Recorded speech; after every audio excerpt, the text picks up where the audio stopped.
오늘 이 아침 우리에게 주시는 말씀은 이사야 5장 1절에서 7절입니다. 이사야 5장 1절에서 7절입니다. 나는 내가 사랑하는 자를 위하여 노래하되 내가 사랑하는 자의 포도원을 노래하리라. 내가 사랑하는 자에게 포도원이 있으며 심히 기름진 사내로다. 땅을 파서 돌을 제하고 극상품 포도나무를 심었도다. 그 중에 망대를 세웠고 또 그 안에 술틀을 팠도다. 좋은 포도 맺기를 바랐더니 들포도를 맺었도다. 예루살렘 주민과 유다 사람들아 구하노니 이제 나와 내 포도원 사이에서 사리를 판단하라. 내가 내 포도원을 위하여 행한 것 위에 무엇을 더할 것이 있으랴. 내가 좋은 포도 맺기를 기다렸거늘 들 포도를 맺음은 어찌 됨인고. 이제 내가 내 포도원에 어떻게 행할지를 너희에게 이르리라. 내가 그 울타리를 걷어 먹힘을 당하게 하며 그 담으로 질밥히게 할 것이요. 내가 그것을 황폐하게 하리니 다시는 가지를 자름이나 북을 돋우지 못하여 찔레와 가시가 날 것이며 내가 또 구름에게 명하여 그 위에 비를 내리지 못하게 하리라 하셨으니 무릇 만군의 여호와의 포도원은 이스라엘 족속이요 그가 기뻐하시는 나무는 유다 사람이라. 그들에게 정의를 바라셨더니 도리어 포악이요 그들에게 공의를 바라셨더니 도리어 부르짖음이었도다. 아멘. 오늘은 8.15 광복 78주년 기념입니다. 동시에 교회적으로 지키는 광복 기념주일입니다. 오늘날 많은 국민들이 그 간격을 잃어버렸지만 그날이 없었다면 오늘 우리도 없었을 것입니다. 광복절은 일제 36년의 억압에 눌려 신음하던 이 백성들이 광명을 찾은 감격의 날입니다. 기독교 신앙은 하나님과 나와의 1:1 관계에서 출발합니다. 그러나 나와 너, 우리라는 공동체를 지향합니다.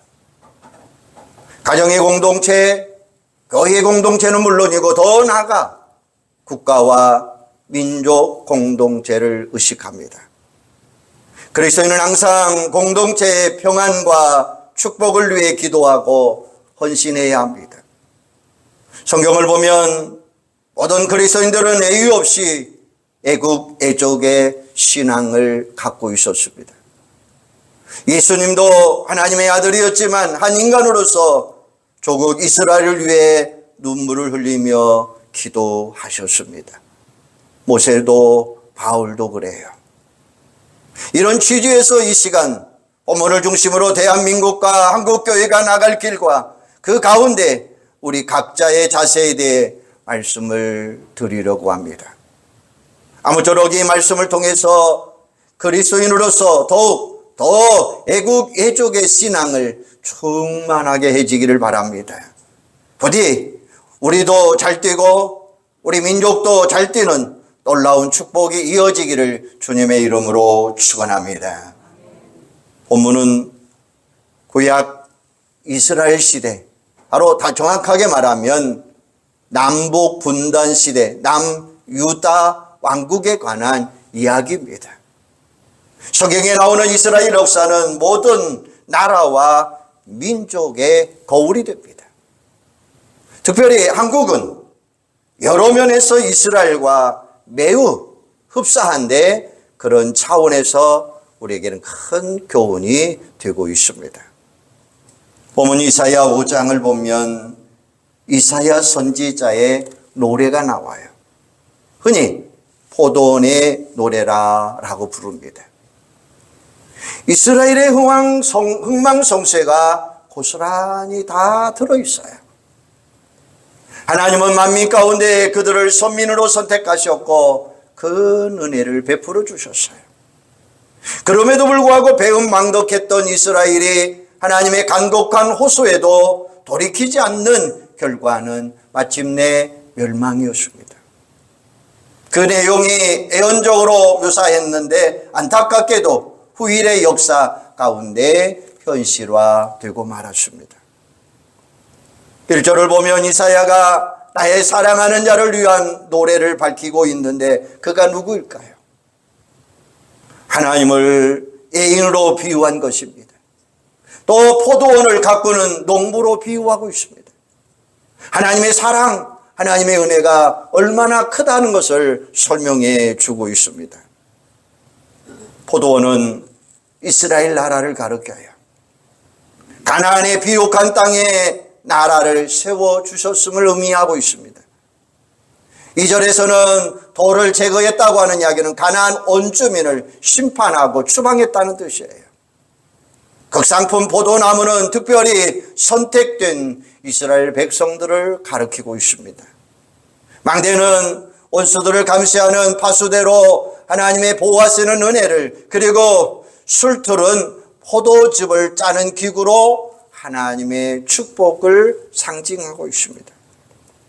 그러니까 하나님께서 이스라엘을 가나안 땅에 이주시켜 존귀한 백성으로 삼으셨을 뿐만 아니라 그들에게 지극한 사랑과 정성을 베풀어 주셨다는 거예요.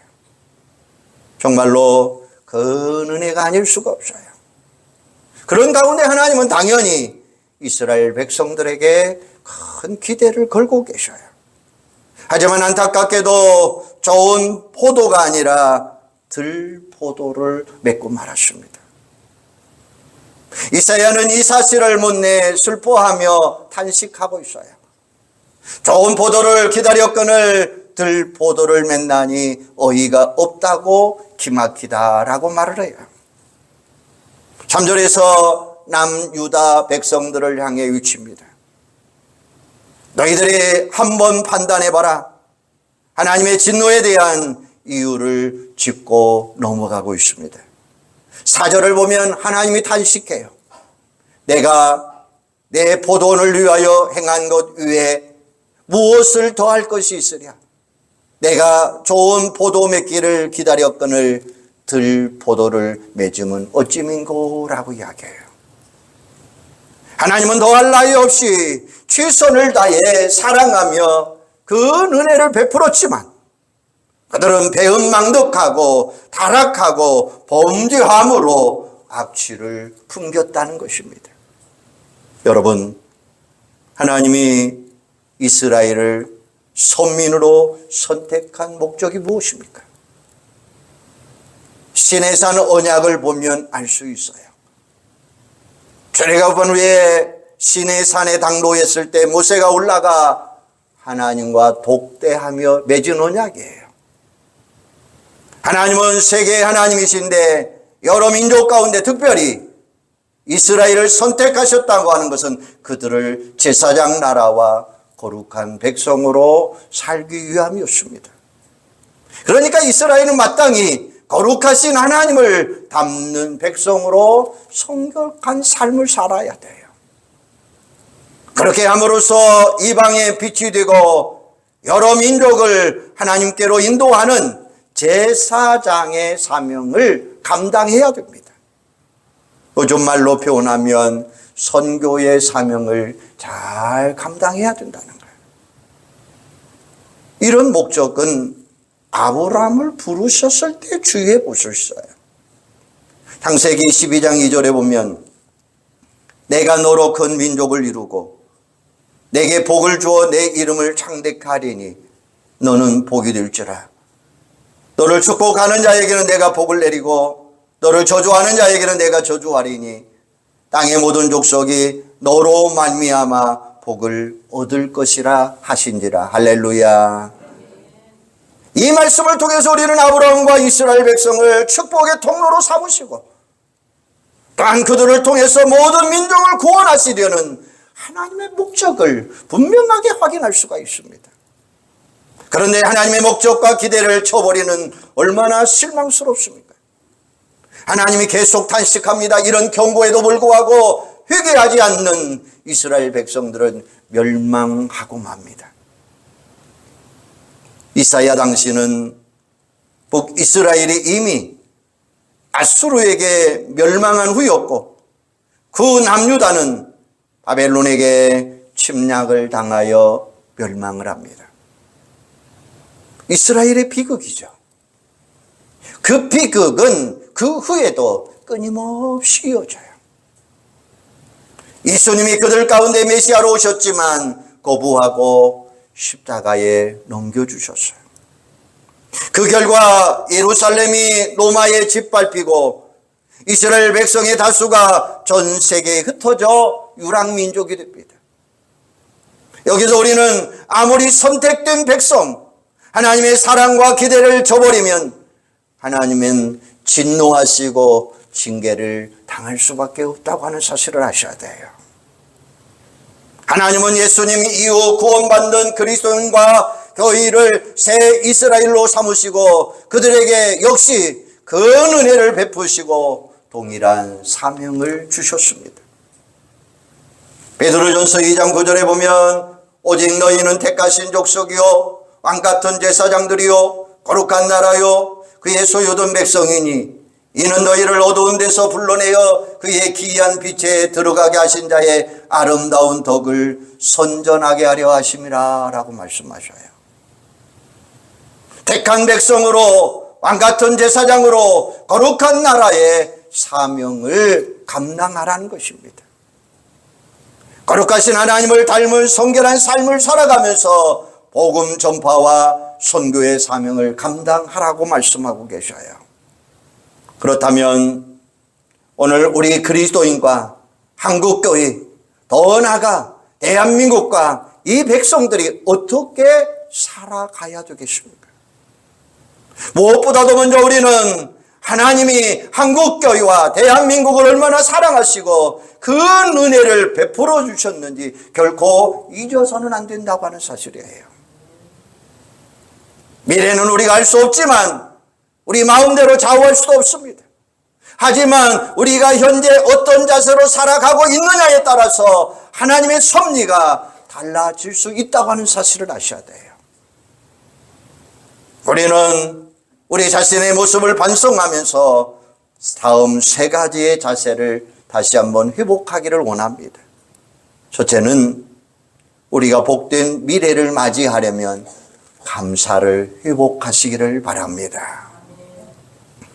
돌이켜보면 하나님이 이 나라, 이 민족을 얼마나 사랑하셨습니까? 고한말 풍전등화 같았던 우리 민족에게 하나님이 선교사님들을 보내주셨어요. 일본은 침략하려고 그리고 서구 열강은 이득을 얻으려고 달려들었어요. 하지만 선교사님들은 아무 사심 없이 우리 민족을 도와주고 또 도와주었어요. 전국 각지에 학교와 병원을 세우고 무엇보다도 복음을 전하고 교회를 세워주었어요. 세계 기독교 역사를 보면 우리나라의 온 선교사만큼 순수한 복음으로 섬긴 유례가 없다는 것입니다. 숫자적으로도 엄청납니다. 이 작은 대한민국, 이 작은 한반도에 1945년 8월 15일 광복 이전까지 무려 3,000명의 선교사님들이 이 민족을 찾아왔다는 거예요. 그는 일제 36년 내내 고난 중에 있던 우리 민족과 함께 하셨습니다. 8.15 광복 후의 혼란기에 6.25 전쟁과 그 후의 폐허기, 그 후의 사회적 혼란기에도 묵묵히 자리를 지키며 이 나라와 이 민족을 섬겨 오셨습니다. 그들이 우리 민족을 언제 봤다고, 그리고 무슨 혈안 관계가, 이해관계가 있다고 도움을 주었을까요? 하나님의 사랑, 하나님의 감동, 하나님의 섬김이 있었기 때문이었어요. 이 모든 게 하나님의 사랑, 하나님의 은혜가 아니고는 무엇이겠습니까? 6.25 전쟁 당시에는 세계 여러 나라의 군사 원조, 그리고 전후에는 경제 원조가 줄을 이었습니다. 1950년 6월 28일, 그러니까 전쟁이 발발한 지 사흘 후에 유엔 안전보장이사회에서 미국이 제출한 한국의 군사 원조 안건이 극적으로 타결이 되었습니다. 통과가 된 거예요. 전투지원 16개국과 의료지원 5개국을 포함하여 총 21개국이 참전을 합니다. 물자지원과 전후복구 지원에 참여한 46개국을 포함하면 무려 67개국의 도움을 받았어요. 당시 전 세계 독립국가 93개 나라 가운데 불과했지만 무려 72%의 나라들이 한국을 도와준 셈입니다. 당시 유엔 회원국은 60개국이었는데 공산국가를 뺀 52개국이 한국을 지원했습니다. 심지어 비회원국이었던 15개 나라가 지원했으니 얼마나 놀라운 이야기입니까? 6.25 전쟁 후에 폐허가 된 가운데 그 당시 1인당 국민소득 67달러에 불과했어요. 뒤에서 두 번째. 그랬더니 나라가 피원 조국에서 원조국으로 바꾸어줍니다. 유엔 무역개발기구가 한국의 지원을 개발도상국에서 선진국으로 공식 변경을 합니다. 이 모든 것이 기적이라는 말 외에는 달리 표현할 길이 없다는 거예요.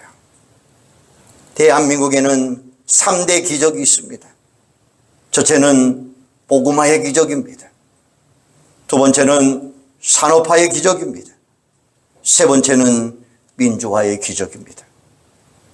이따금 선교사 후손들이 한국을 방문하는 경우가 있는데 6.25 참전용사들이나 그 후손들이 방문할 때 그때마다 깜짝 놀라며 심지어 감격적인 눈물을 흘린답니다. 참전용사들은 이 나라가 옛날 그 나라 맞아? 이게 실화야? 라고 묻기도 한답니다. 이 모든 게 하나님의 은혜인 줄로 믿습니다. 그런데 그 이면에는 안타깝게 불행한 일이 있어요. 경제 수준에 비해 행복지수가 터없이 낮다고 하는 수준이에요.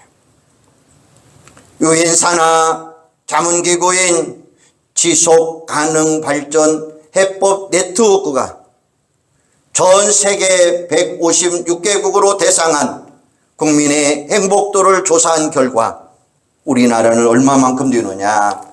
바로 156개국 중에 57위라고 이야기해요. 경제 순위에 비해 훨씬 못 미치는 셈이에요. 이유가 뭘까요? 감사할 줄 모르기 때문이에요. 감사해야 행복할 수가 있어요.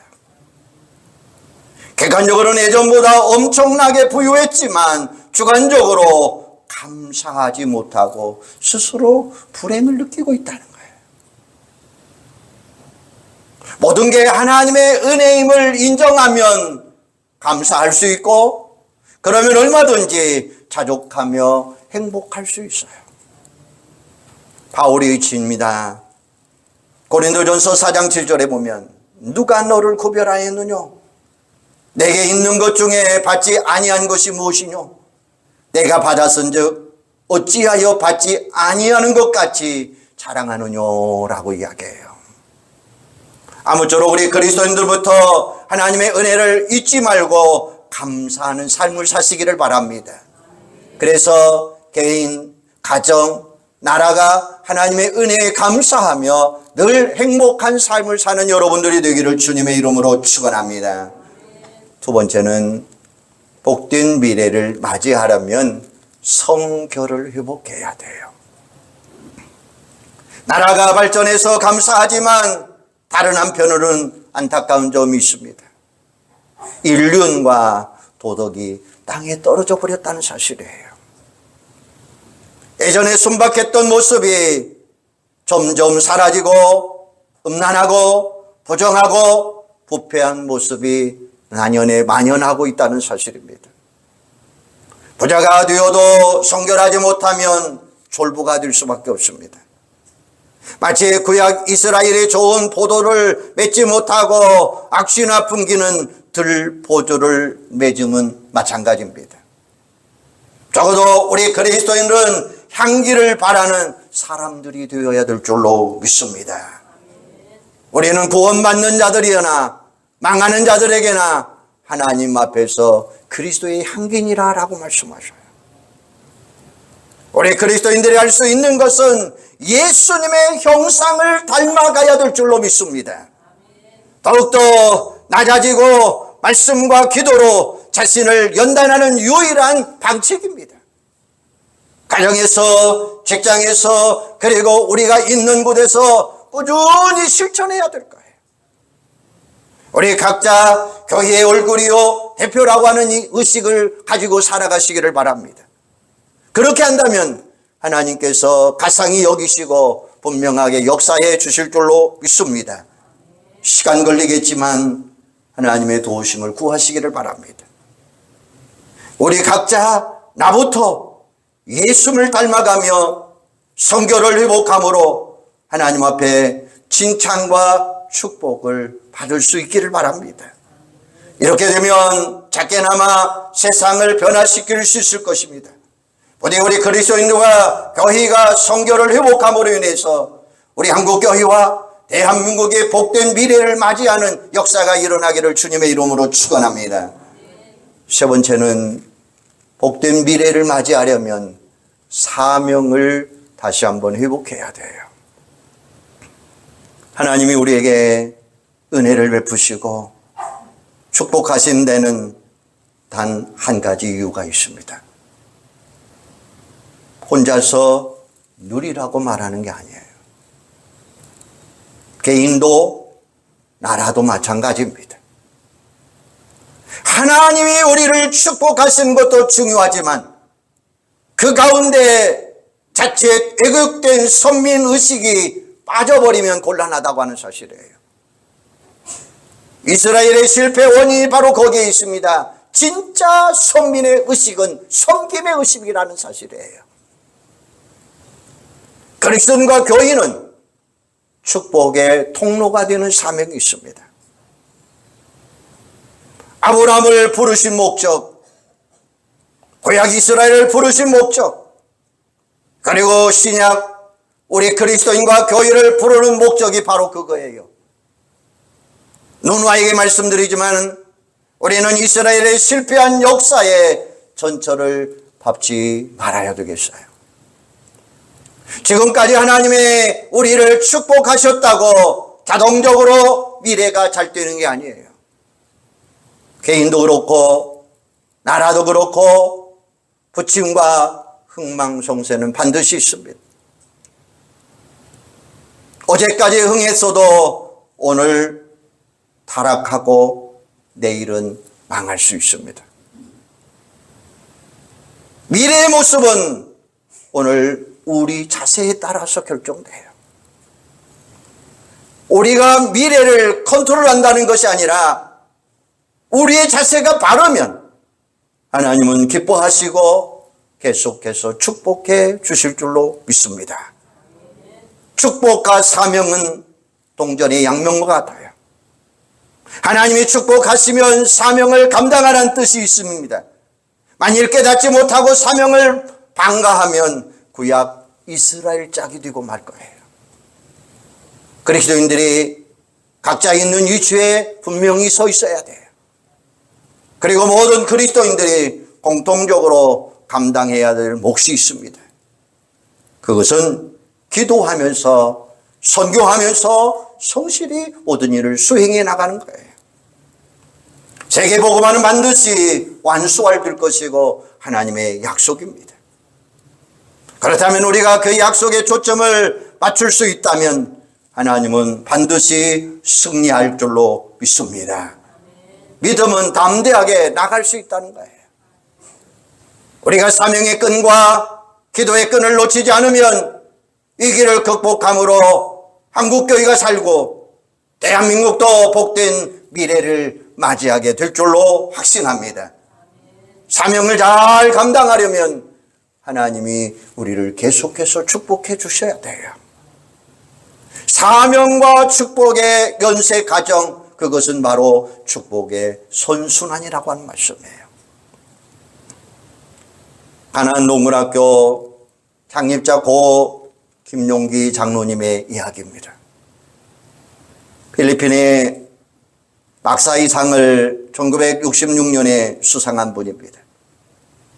그 당시 대단한 일이었고 대한뉴스에 보도되었습니다. 그는 기독교 정신을 섬기는 사회개혁 운동을 하신 분입니다. 농민뿐만 아니라 각계각층의 사람들을 소집해서 계도하는 일을 했고 한국 교회, 한국 사회를 변화시킨 분이십니다.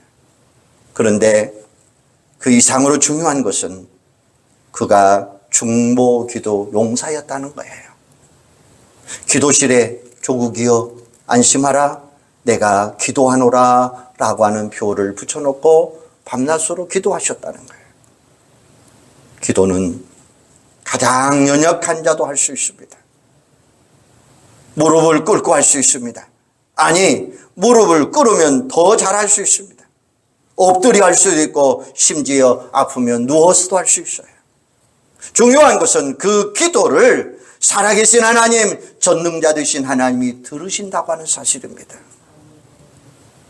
우리가 아무리 연약해도 그 기도를 들으시는 하나님은 강력하게 계시하고 계신다라는 사실이에요. 우리 그리스도인들이 그리고 한국교회가 깨어나서 기도하면 하나님이 우리의 미래를 반드시 열어주실 줄로 믿습니다. 부디 선교의 사명을 감당하면서 나와 가정뿐만 아니라 한국교회, 대한민국을 위하여 기도하는 용사들이 되시기를 바랍니다. 광복기념주를 보내면서 하나님이 탄식거린 말씀을 우리에게 하고 계셔요. 좋은 포도를 기다렸거늘 들 포도를 맺나니. 우리는 이스라엘을 반면교사 삼아 좋은 포도를 맺어야 돼요. 그리고 자손들에게 이런 좋은 신앙을 전수해 주어야 돼요.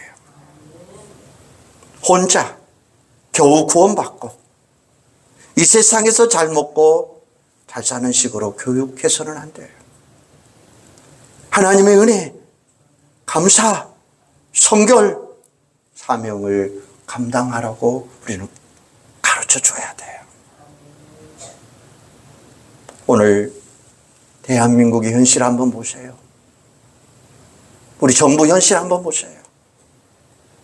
가깝게 멀게, 아니 잼버리만 놓고 보세요. 누구 하나 잘못했다고 하는 사람 아무도 없습니다. 서로 탓만 합니다. 자기가 잘했으면 잘했다고 탓할 거예요. 모든 것이 정부, 다음 어떤 사람, 모든 것을 탓하는 이 민족을 향하여 우리 주님은 또 이렇게 보고할 수 있어요. 좋은 포도를 기다렸거늘 들 포도를 맺나니. 오늘 말씀을 통해서 광복절 노래가 생각이 나서 이런 기사를 한번 여러분들에게 적어봅니다.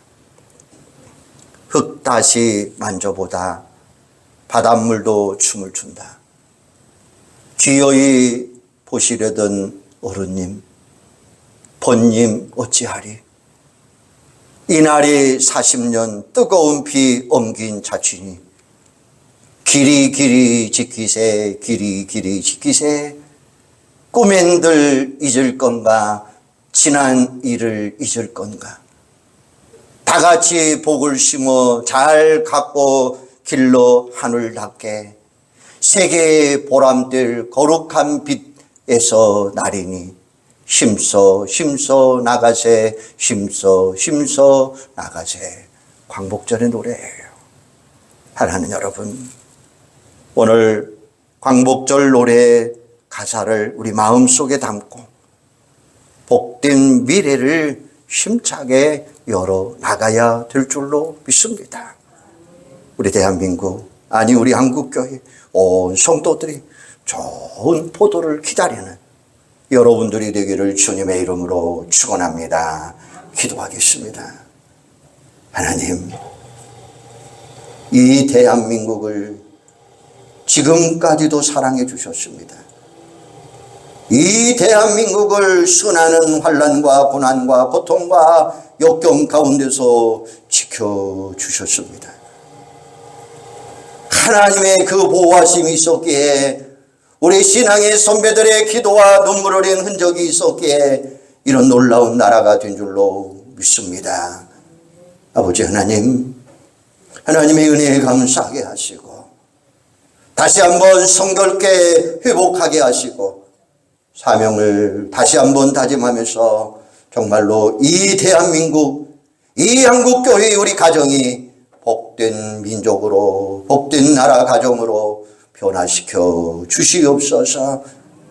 그래서 다시 한번 강복의 기쁨을 맛보고 하나님의 은혜 안에 거하는 좋은 포도를 내는 이 나라, 이 민족, 우리 대한민국 한국교회 온 가정들이 될 수 있도록 하나님 축복하여 주시옵소서. 예수님의 이름으로 기도하옵나이다. 아멘.